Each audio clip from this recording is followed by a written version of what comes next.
There's a lot of collaboration between ransomware groups, and I'd like to think it's somewhat like a mushroom effect. One group might go down, or one individual within that group might be prosecuted, but then a few more actors spring up over time.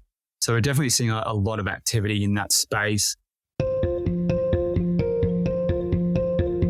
You're listening to KBcast, the cybersecurity podcast for all executives. Cutting through the jargon and hype to understand the landscape where risk and technology meet. Now, here's your host, Carissa Breen. Joining me today is Mark Thomas, Director of Security Services ANZ from Arctic Wolf. Today, we're discussing the 2023 Arctic Wolf Labs Threat Report. We will be linking a report in the show notes for those wanting to dig a little bit deeper, but Mark, you're here today to sort of walk us through some of the key insights and the main highlights of the report. So thanks for joining, and it's wonderful to have you on the show today. Thank you for having me. Great to be here. So, Mark, I want to start with now the report. There was the key insights that I wanted to focus on, and one of those was the business email compromise, or BEC, or BEC, depends on who you speak to, attacks that accounted for over a quarter, 29% of Arctic Wolf's incident response cases last year. Talk to me a little bit more about this. Okay, well, business email compromise is a growing problem that targets organizations of all sizes right across the world. What we found last year was that there was a huge uptick in the number of successful business email compromise attacks that we were asked to engage with our customers on.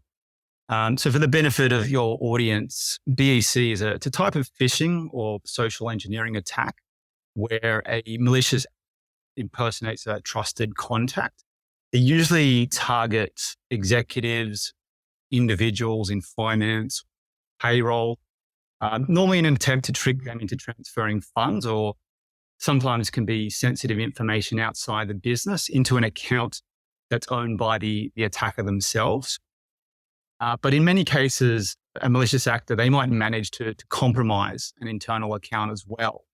And it tends to impact companies that are more dependent on email.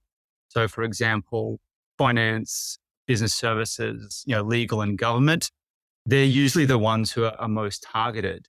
But there are different types of variations of the same attack we have seen over the past 12 months. So, everything from CEO fraud, vendor impersonation, data theft, and even attorney impersonation as well. Yeah, and these ones are always worrying because, once you sort of transferred the money, it's really hard to justify to a bank we were scammed out of the money because you've willingly sent it.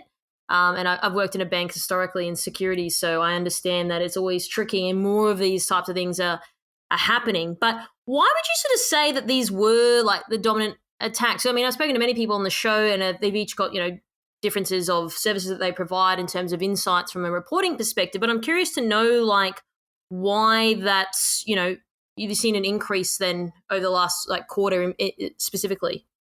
Yeah, I think there's a lot of financial and economic concerns at the moment, and business email compromise is a type of cybercrime itself.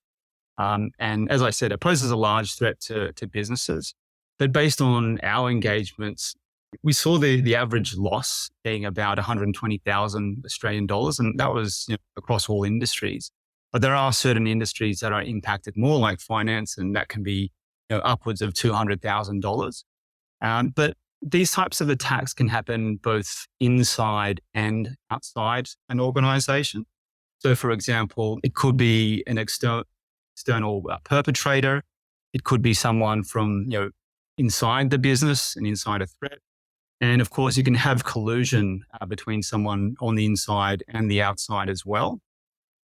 But based on our engagements, customers who had called us for incident response support, they've either been notified from a third party, maybe they've discovered something insidious internally themselves, and they needed assistance to understand what the scope and impact of that breach was.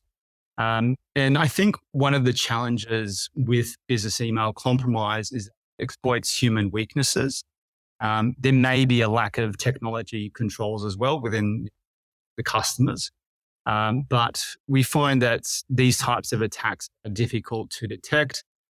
because they don't always rely on malware. They don't always rely on someone clicking on malicious links, and they tend to target individuals. So it's not always company-wide.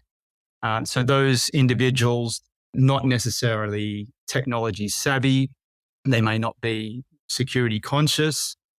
And I think the other aspect to look at as well is that these types of attacks depend on abusing trust. There might be a sense of urgency involved in the request as well.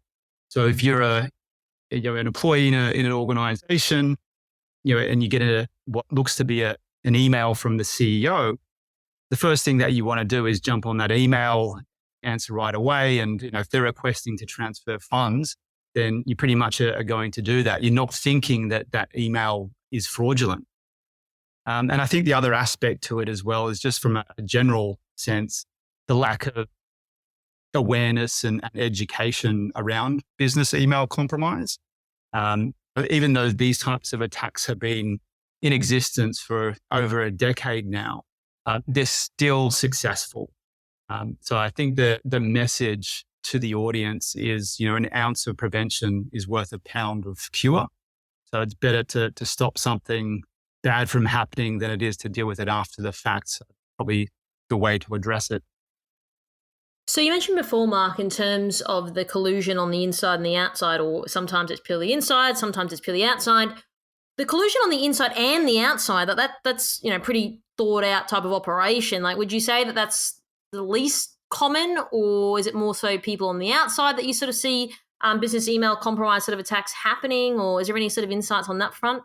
Yeah, so most of the time the attackers are coming from outside, but they may compromise an internal account. So I think at the moment we've seen a lot of data breaches, for example. Maybe your credentials have been leaked online somewhere. So an attacker is able to take those credentials, log on to maybe a VPN or an email system, and then pretend to be that user. But the collusion aspects we tend to see in the minority of cases. It does happen, but most of the time it's from those external intruders. Yes, I have, spoken on the show before about compromised credentials, for example, but then it's like always hard where it's like, for example, if I had the compromised credentials, it's going to be like, okay, well, was it Carissa that did it? Because technically it's her that's doing it in terms of like logs. But then it's like, well, actually it could be compromised credentials. So then it's like, it gets always in that gray area to investigate that more. Because technically all roads are pointing to me, but it may not necessarily be me. Are you sort of seeing a lot of that happening in organizations that are sort of pointing the finger quite quickly to be like, oh, it was Mark, when actually it technically was you, but it wasn't really you, if you get what I mean? Yeah, I think everyone likes to try to attribute the incident straight away without doing the diagnosis. So I think that's why it's important just to understand what the root point of compromise is. And that's why we're seeing a lot of organizations, reach out to us just to understand, what was that initial attack vector. But most often than not, it is, a compromised credential. Maybe it's exploited vulnerability in remote services, software vulnerabilities, which remain to be unpatched. But the point is that an attacker has been able to get a foothold within the environment. And then from there, they're starting to conduct these business email compromise attacks. So when you're sort of explaining to a customer, hey, like we've got the attacker's got a foothold, and that's probably why we've had this incident, is alarm bells sort of going off by saying, oh, okay, I didn't think of it like that? Or like, what's sort of the feedback that you're getting? Because I mean, that's, it is alarming. And, it's a little bit different when it's like, oh, someone accidentally like clicked on a phishing link, for example. But when you're sort of saying like this compromised credentials for whatever reason, like that's, there's probably a little bit more going on there. And then you're probably thinking, sitting back saying, okay, well, where else have they gone? What else is going on? Exactly right. I mean, it could really be the tip of the iceberg. So you might find, for example, that yes, it has been a compromised credential and there has been a business email compromise. But after you do the incident response engagement, you might find that the attacker has embedded themselves within that organization. So they may have already compromised data. They have moved laterally, maybe they've escalated privileges. So it can, what can start out as a smaller problem can actually end up being a much larger challenge to deal with. And I think that's why it's really important for organizations to work with trusted advisors on the matter, because these types of incidents can be really complex to deal with, especially if you don't have the right set of resources internally to deal with it. Yeah, most definitely. Absolutely right. So there was another highlight in your report that 58% of victim organizations failing to have MFA or multi-factor authentication enabled. So 58%, like that's pretty high. So I'm curious to know, like, why is that high? Yeah, and this one took us by surprise as well. We didn't expect to see that many organizations either lacking MFA or just haven't configured it correctly. But I think in part, budgets do come up. It can be somewhat cost prohibitive. So that can be a major when there are other competing IT projects looking for that share of spend. Certainly, there are less mature organizations within the SMB space as well that often think that they have existing password policies and practices and they're probably good enough. So, for example, some customers think that just by increasing password length or complexity, that will help do the trick, or just constantly changing password. But we know that's really not good enough to deal with identity-based attacks. On the other side of things as well, some organizations may have had multi-factor authentication deployed, but they hadn't configured all of their users and applications onto it as well. Possibly, the other perspective that we can look at it is from a productivity and an efficiency point of view, where yes, there might be somewhat of an inconvenience if you have MFA, because if you're now authenticating to a website or to an application, you have to enter something you have, maybe a password, maybe you need to have your mobile device with you, you have to enter a token code. So it might be slowing some users down. So that's I think another reason. But traditionally, what we found is that SMBs likely invest less in security best practices compared to enterprise partners, and that's beginning to change. I think with the rise of publicized data breaches, media scrutiny, much more broad oversight than there used to be, and of course, we've seen a lot more done from a mandatory incident reporting perspective as well. So when you say invest less, do you think it's just that they don't have the budgets to do it? The board's not agreeing that they should have more money for security? I mean, it's an ongoing battle that especially SMBs seem to face. Would you say it's more on that front, or do you think that they're just not willing to invest in an MFA sort of solution, for example? It's a combination of multiple factors. So budgets do play a huge part of that. If you don't have budgets, then you can't invest in people and the latest and greatest technology out there.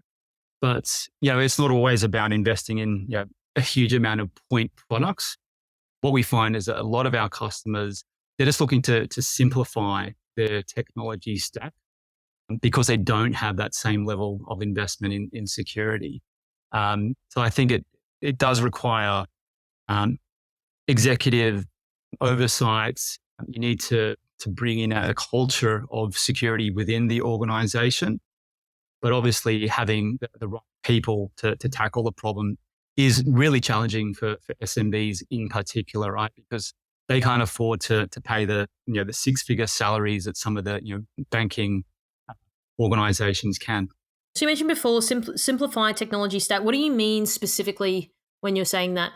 Well, what we find is that a lot of customers have invested in 20 to 50 different point products. They may be best of breed, they may be served a purpose once upon a time, but those organizations don't have the personnel, the resources to be able to manage all of that technology because it's constantly changing. Updates have to be applied.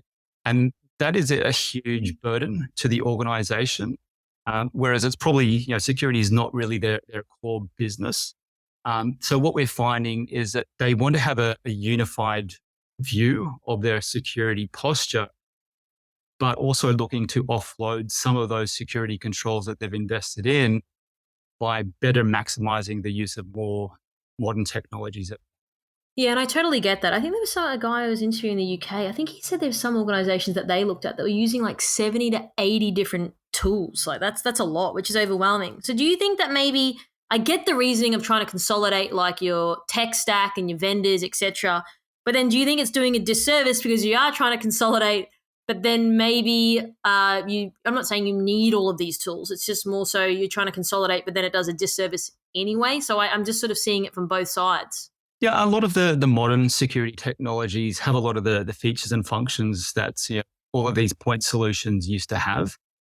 So what we'll often find is there are certain technologies that you can just enable, the features and functions on, which displace other products that you've already invested in.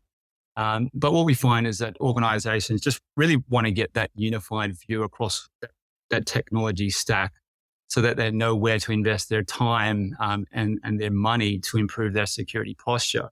Because it's not true that the more security technologies you have, the better off you are from a security resilience perspective. That actually can be one of the problems of why organizations are struggling with tackling cyber threats, because they can't manage everything. So certainly in the SMB space, it's just understanding what they have, investing in the right technologies, and making sure they get to end-to-end visibility. Yeah, and I hear what you're saying. Like, that's pretty overwhelming, especially like, I don't know, someone's working in a company, they've brought in X tool or vendor, and then they leave and people might not even know that it's even there. So it can be overwhelming for people to manage that. So just quick question on the MFA from the user experience point of view. Now, I know that in security, we've always said that, we trade convenience for security, but do you think that that is like a major factor in that percentage being so high in terms of 58%? Or would you say all of the reasons you gave before is probably evenly distributed? I'd say less from a productivity and efficiency perspective. Once people get educated on the importance of identity protection, they begin to realize the overall business benefits. But I think, from what we're seeing, it's more about having budget to begin with and enrolling users and applications within the MFA technology itself.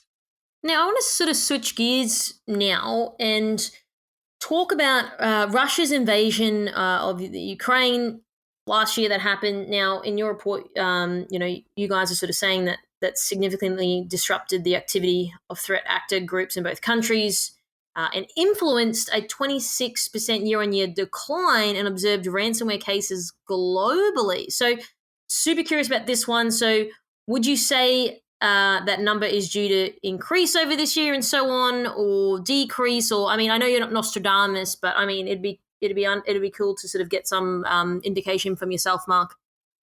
Yeah, I mean, predictions are always hard to make, but I think this was a temporary aberration. What we find is that ransomware operators always, look to relocate. They might replatform, retool, but they'll always go about targeting, right? Already, we've seen from the evidence coming out of North America that ransomware operators are still very much active. And you just have to look at some of the macro factors at the moment, right? We still have geopolitical issues, there's recession fears, financial cost of living pressures as well. So from a Russia and Ukraine incursion perspective, there is a need for money to fund that invasion and even support weapons development programs. And that's not just limited to Russia, but North Korea as well. They have to make up for recent shortfalls in revenue caused by supply chain disruptions, banking sanctions, which excluded Russia from the SWIFT payment network. And cyber is used as a weapon by governments to help overcome some of these challenges. It's far more easy and cost effective to conduct cyber operations to steal and launder funds.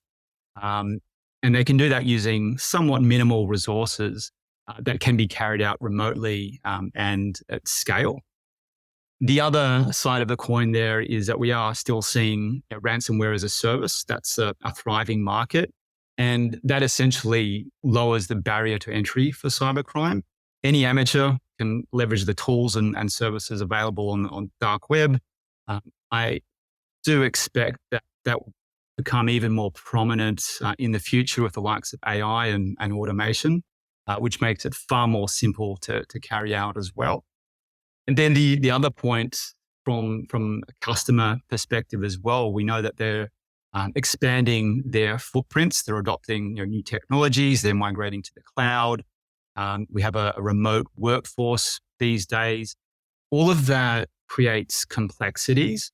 And with complexities comes vulnerabilities, right? You lack that visibility. It can be difficult to manage all of the technology because you can't secure what you don't know exists. And if you can't measure it, you can't manage it. So I think SMBs here are seen as a soft target for adversaries who might look to cause damage to either individuals or companies and disrupt supply chains as well. And we feel that SMBs have somewhat been underserved within the industry. But even though they're smaller organizations, they still face the same set of challenges that enterprises face. But as I said before, I think part of that is a resourcing problem.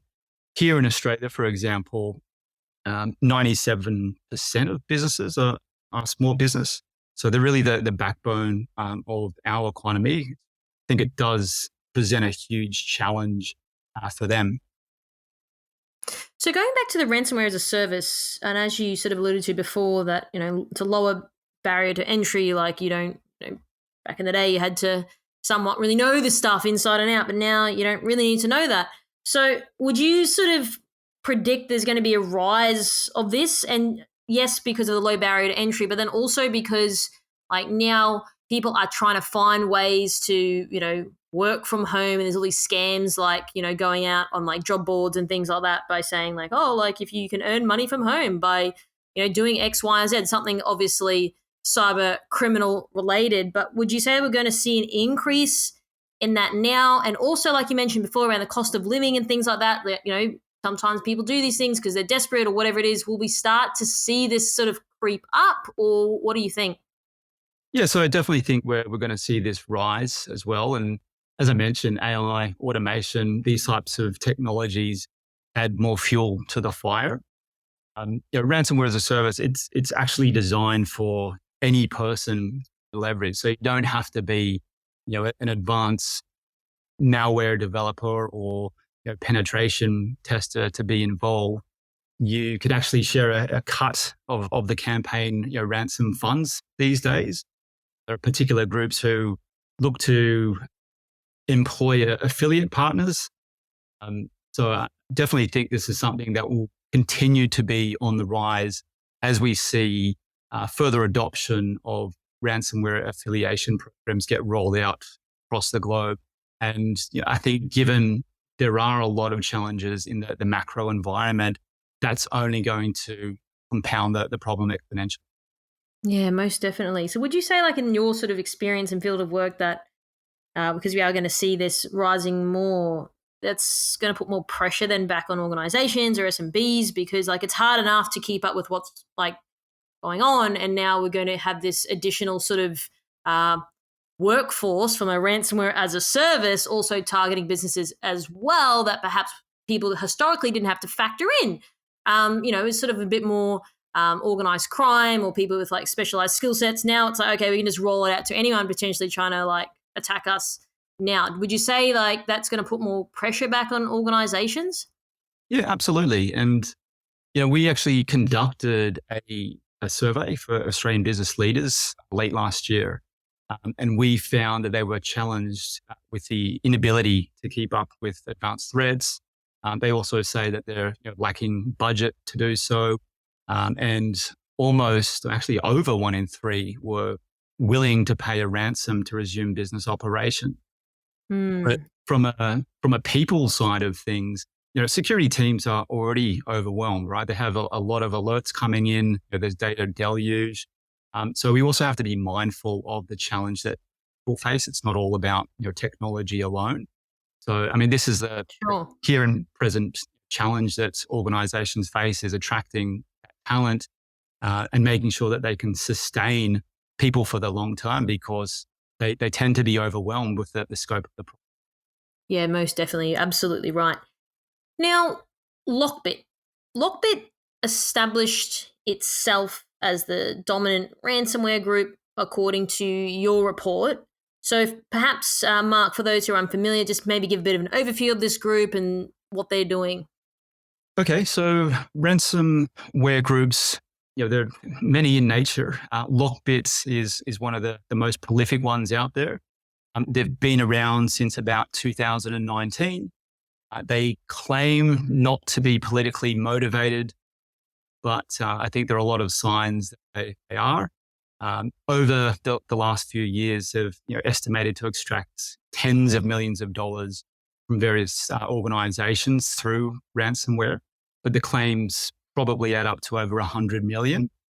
From our research, when we pulled together the report, we saw that there was over 800 plus different victims we noticed on dark websites. In terms of who they target, this can be a wide variety of businesses, regardless of size, but predominantly manufacturing, wholesale, finance, education, they've all been victimized. In terms of the locations where they actually target, again, historically, it's from all over the world, but the majority of which we see to fall within the United States, France, Italy. We've even seen them operate targeting Australian businesses too, anywhere from legal firms, healthcare, gaming. How this type of ransomware group targets their victims, it's normally through vulnerable remote access servers, unpatched critical vulnerabilities. We mentioned before credential stuffing and insider access.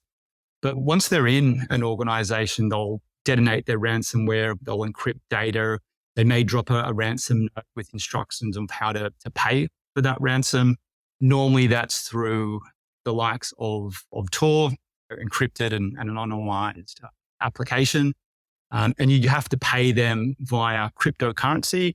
I think Bitcoin is their currency of choice. And if you don't pay, then they'll just name and shame you on their data leak site. And it's something that's cropping up a lot more. But they're kind of known because the way that they've set up their business mirrors a traditional or a legitimate business itself. We mentioned before affiliate programs. They work with what's called initial access brokers.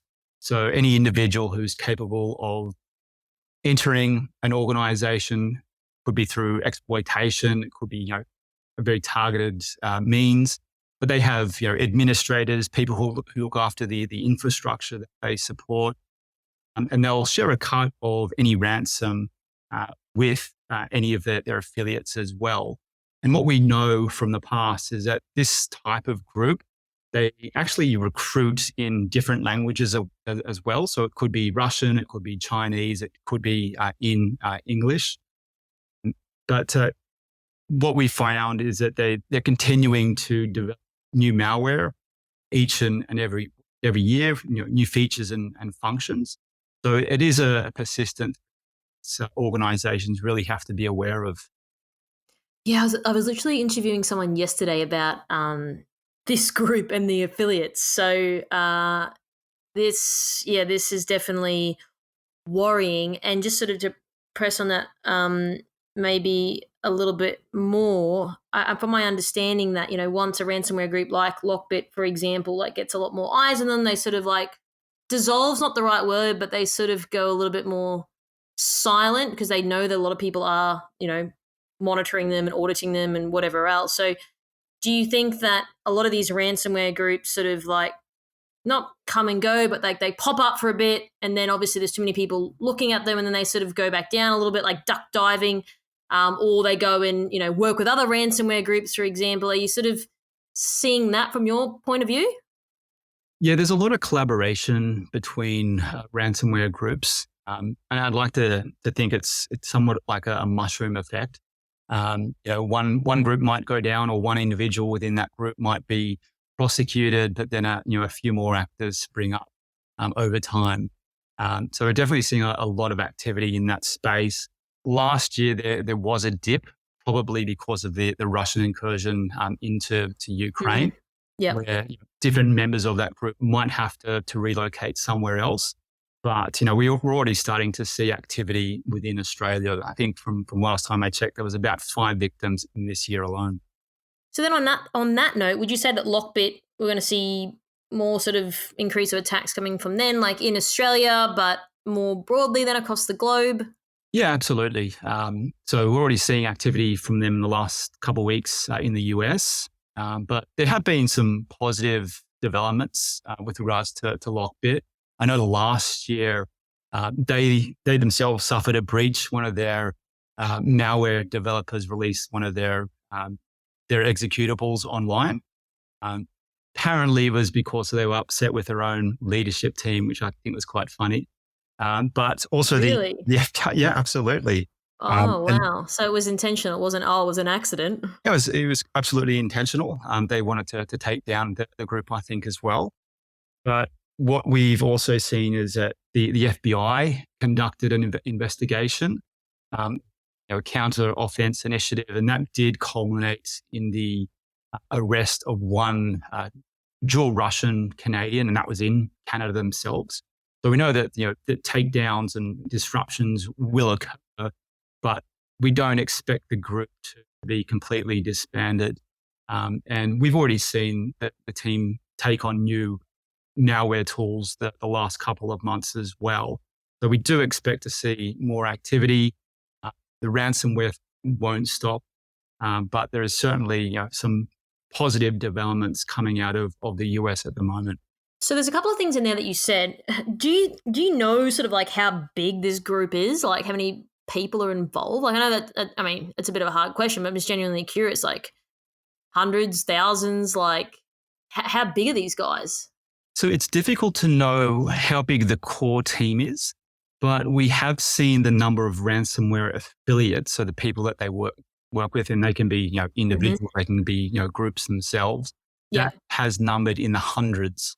Hundreds of thousands. Hundreds of people. So, I mean, Wow. you think about Still a lot, though. how easy it is for one person to conduct an attack at scale, and to have these people proactively targeting businesses, whether they're large or small. That creates an exponential effect. I know this, like, if you were to be, if you were to conduct ransomware, like as a group, not that you would, you'd probably want to be on the affiliate end then, wouldn't you? It's probably like less risk involved, would you say? I think there's a lot of risk if you're an affiliate. I think it's better to stay in the background as the core team members aren't, because if you're an affiliate, you're the one going out and getting access and detonating some of the malware within these organizations. So you're more likely to be found out and apprehended. So, if I was a member of a ransomware group, probably the core team is trying to stay far removed from where the detonation actually takes place, because that will ensure their own sustainability. Yes, sorry, you absolutely are right. So then why would someone opt for being an affiliate then? Or is it going to come down to like skill set, like you said before, like it's a lower barrier for entry, like you don't have to necessarily know all the ins and outs of things. Like why would someone, if you're in a more riskier position, why would you want to be in that riskier position? Wouldn't you want to be the people in the back, like you mentioned before? Yeah, so the reason why people decide to be an affiliate is because they don't have to develop malware. They don't have to manage all of the infrastructure and support behind it. All they have to do is just go off and detonate the malware themselves. So it's far easier for them just to execute a program and don't have to worry about all the technical skills that go behind the scenes to manage an ongoing campaign. And they also get a share of any ransom funds as well. Yeah, no, I totally hear what you're saying. So I guess it's sort of like these like large drug syndicates, like, the person top dog, saying here's all his, affiliates doing the actual running of a drug operation. If you're the person on the ground, like driving between like US, Canada or something, like that's way more riskier. But I guess like you said, like they have to set it all up and they have more of the overhead. So I guess I do understand why people would be, on that affiliate end, because they don't want to have all that overhead. But I guess there's just more risk. Yeah, no, absolutely right. And unfortunately, it's those ransomware affiliates who tend to be the ones who are apprehended. It's not generally the core team. So this is why we tend to see the survivability of ransomware groups over time. So going back to that individual that you mentioned before that, you said, deployed some of the executable programs or whatever it was online. What do you think ever happened to that person? Because, I mean, it's a pretty like bold thing. Like you're dealing with criminals, right? Like it wasn't like, oh, I've done something incorrectly and I've been slapped over the wrist or I got fired from it. Like there could be severe sort of like ramifications from that. So like, did you ever sort of figure out like what happened to that person or?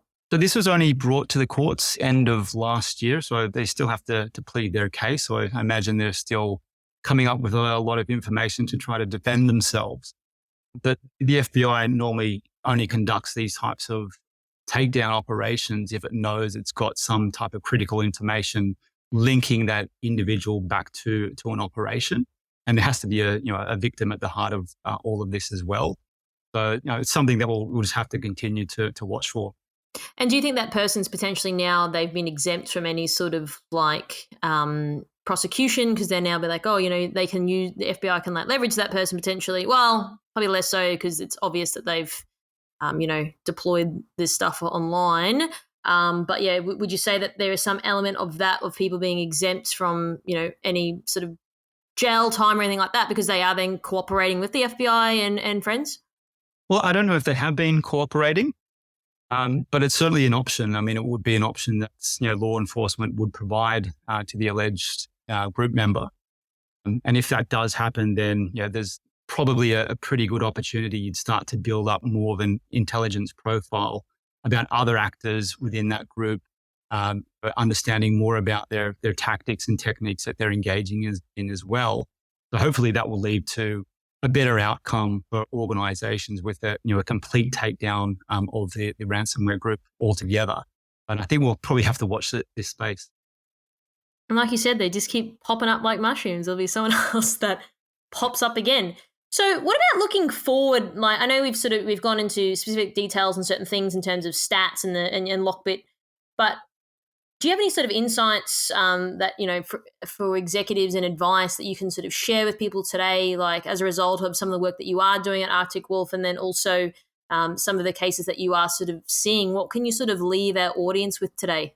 Well, I think firstly, if anyone's listening to this podcast, I think anyone's doing the right thing, and that's getting educated on subject matter.